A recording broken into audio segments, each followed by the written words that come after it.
This video is double angle identities part 2 from section 6.3. Okay, here is our example problem. If the tangent of x is equal to -5/4, find the exact value of the secant of 2x given that 3 pi over 2 is less than x, which is less than 2 pi. Okay, so like before, the actual question is find the exact value of the secant of 2x. So that's what you want to focus on. Now, there is no formula for the secant of a double angle.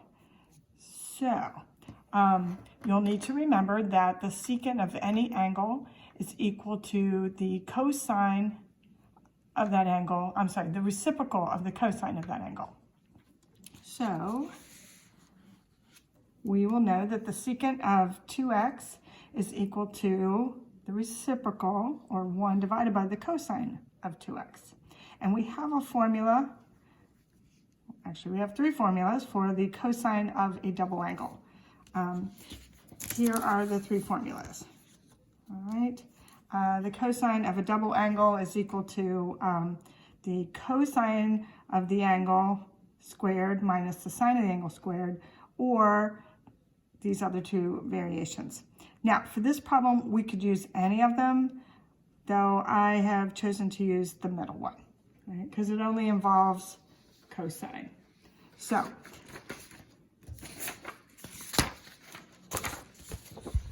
we will use this formula right here. The cosine of a double angle, the cosine of 2x is equal to 2 times the cosine of x squared minus 1, which means we need to find the cosine of x, because we're going to square it, and then multiply by 2 and subtract 1. So that's our missing value. And the angle is x. So we need to think of everything that we know about the angle x, and then figure out what the cosine of angle x is equal to. So here is what we know about the angle x. We know that the tangent of x is equal to -5/4, and we know that x is between 3 pi over 2 and 2 pi. Now, that's kind of a weird looking inequality, except that we're very familiar with 3 pi over 2 and 2 pi, right? 3 pi over 2, that angle has a terminal side of the negative y-axis, and 2 pi, the terminal side of that, is the positive x-axis. So if x is greater than 3 pi over 2 but less than 2 pi, that means the terminal side of x is somewhere in quadrant 4. That's what that tells us. All right, so we can draw the terminal side of x in quadrant 4. Then we can draw our reference triangle, and here's our reference angle, vertex at the origin. Okay, the tangent of x is what's going to help us fill out the triangle. So tangent is the opposite side divided by the adjacent side. Now, when you have a negative value here with tangent, you could use the opposite as being a negative number, or you could use the adjacent as being a negative number. You could possibly do +5 for the opposite and -4 for the adjacent. You just have to look at your quadrant situation. In the 4th quadrant, a point has a positive x coordinate and a negative y coordinate.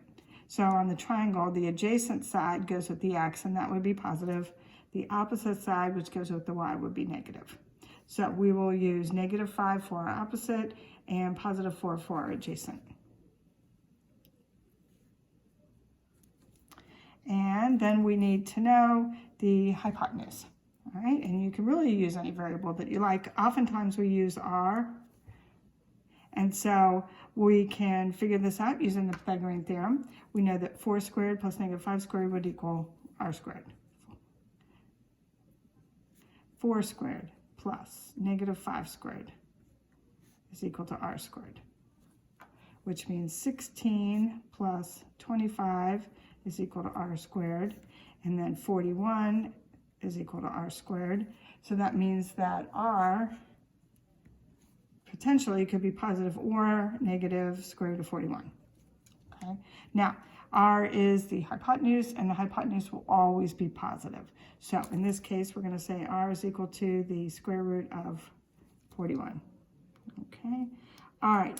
And then what we need for our problem, all right, if you remember back to the formula, we need to know for this version the cosine of x.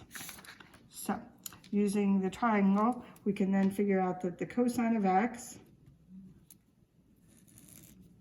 cosine being adjacent divided by hypotenuse, is going to be 4 divided by the square root of 41.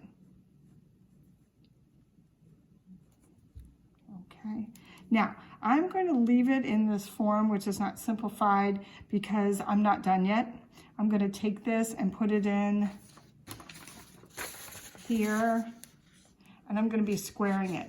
So the fact that there's a square root in the denominator is not going to matter, because when I square the square root of 41, that will just be 41. So I'm going to put 4 divided by the square root of 41. All right, that entire expression is the value of the cosine of x. Okay, so then, like I said, I'm going to square that fraction. 4 squared is 16, and the square root of 41 is just 41. Then I'm going to be multiplying by 2 over 1.